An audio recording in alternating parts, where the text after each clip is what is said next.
আমি এখানে পাট শাক লাগাবো।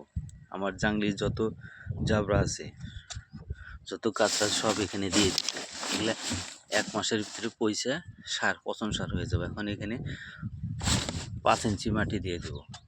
5 ইঞ্চি মাটি দিয়ে তার উপরে আমি পাট শাক লাগাবো।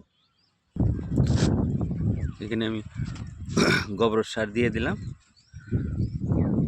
এখন এখানে মাটি দেব 4 ইঞ্চি।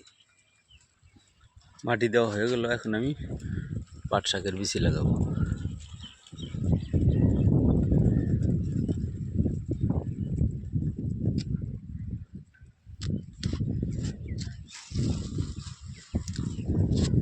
এটাতেও লাগাবো। 15 দিনের ভিতরে আমি পাট শাক খাইতে পারবো।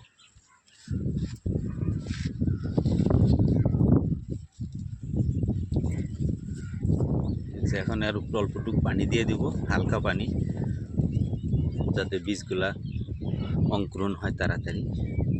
আপনারা এই পদ্ধতিতে বিল্ডিংয়ের উপরে পাট শাক লাগাইতে পারবেন। বিল্ডিংয়ের উপরে বা ঘরের সামনে অল্পটুকু জায়গা থাকলে ওইখানে লাগাইতে পারবেন।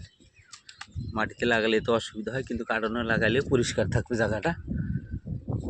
এটা 1 মাসের ভিতরে খাইয়া বলবো, তারপরে এখানে অন্য গাছ লাগাবো, যার জন্য গোবর সার দিয়ে দেবো।